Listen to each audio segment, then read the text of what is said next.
niyo po ba kung nasaan ngayon si Senator Bato? Ay, hindi po. Wala. May sinabi po kasi kayong Si hindi, ma'am sabi niyo talaga, si oh. Ito po. siyempre naman, kayo Ay, naman ay tatanungin ko ng maayos. Pati opo, kayo, antayin hindi po pwedeng natin itanong? yung At kayo yung nangangako, nagsasabi ngayon sa sambayanan na pag nandoon na sa investigasyon, sasabihin niyo na lahat. Ganon. Wala po akong record ng pagsisinungaling.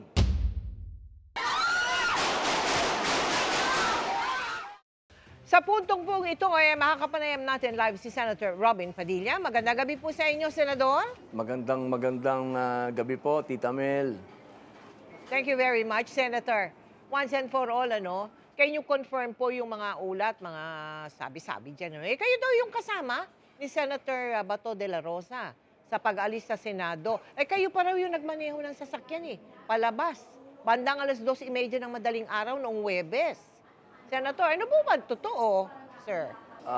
Tita Mel, ano po kasi ang sabi po ng mga otoridad, magkakaroon daw po ng investigasyon patungkol dyan.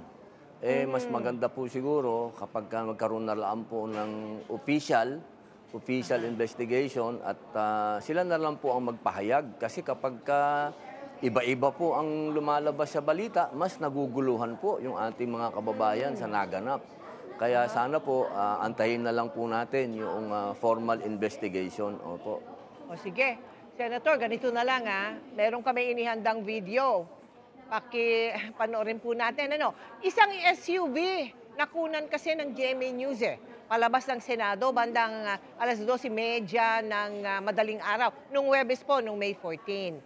Ang plaka po niyang sasakyang puting yan, although binlur namin, bilang respeto, ito po ay pareho ng plaka ng sasakyang sinakyan daw ni Senator Bato. Paalis ang Senado.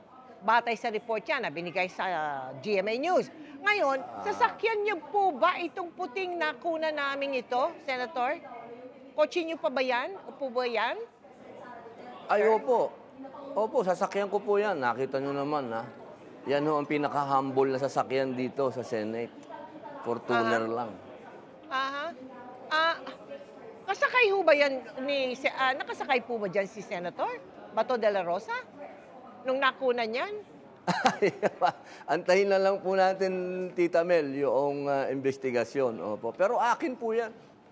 Opo, kayo alam po ba lahat ng nakasakay tao doon? dito na kotse ko po Sir, yan. sir, kayo, nakasakay ba kayo dyan? Antayin na lang po natin yung... Pati kayo, antayin hindi po pwedeng natin itanong? yung investigasyon po para...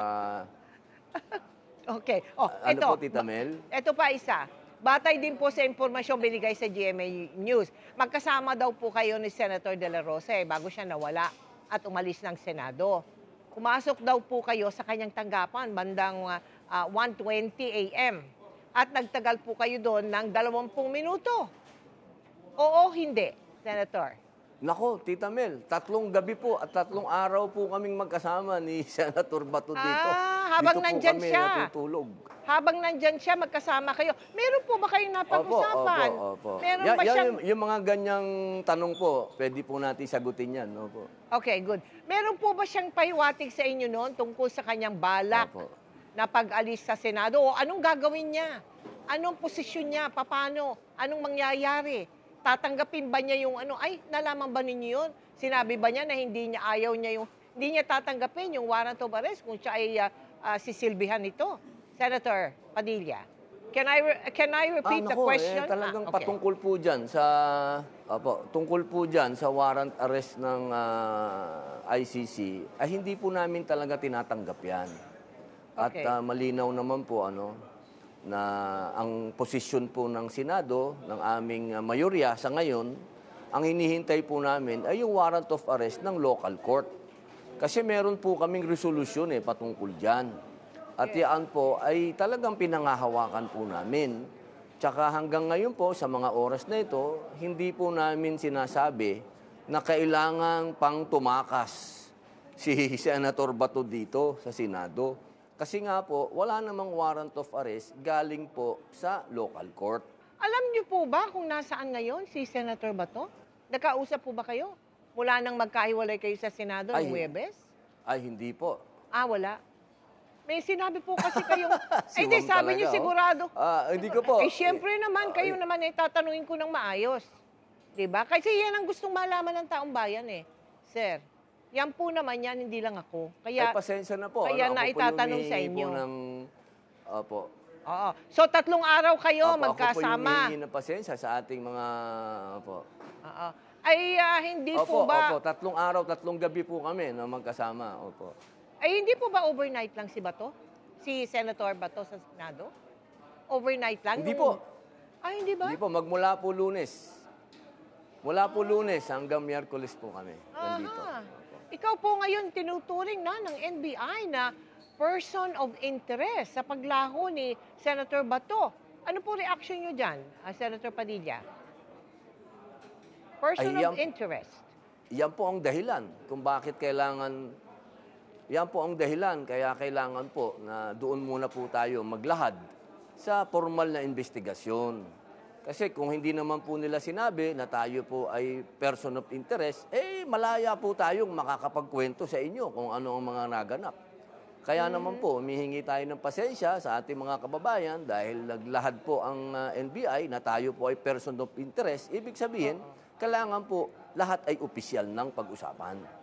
Ayun. At kayo yung nangangako, nagsasabi ngayon sa sambayanan na pag nandoon na sa investigasyon, sasabihin nyo na lahat. Ganon. Ganon po ba, Senator? Ay, wala po akong record ng pagsisinungaling. Okay? Wala po akong record ng pagsisinungaling. Yan. O, saasahan Ang ngayon record ng ko po taong sa bayan yan. Ako po Opo. ay rumispeto Aha. sa batas ng Pilipinas at ako po ay nagpakulong dahil sa paggalang sa batas ng Pilipinas. Hindi po ako, wala po akong record ng pagsisinungaling.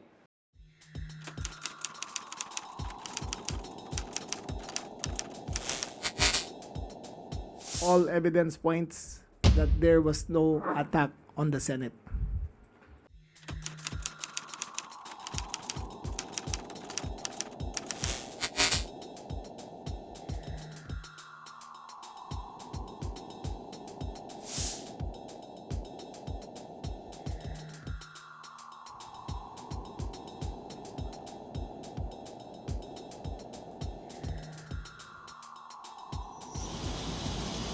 Nakasakay po ba dyan si Senator Bato de la Rosa? Nung nakunan yan? Antayin na lang po natin, Tita Mel, yung investigasyon. Opo. Pero akin po yan.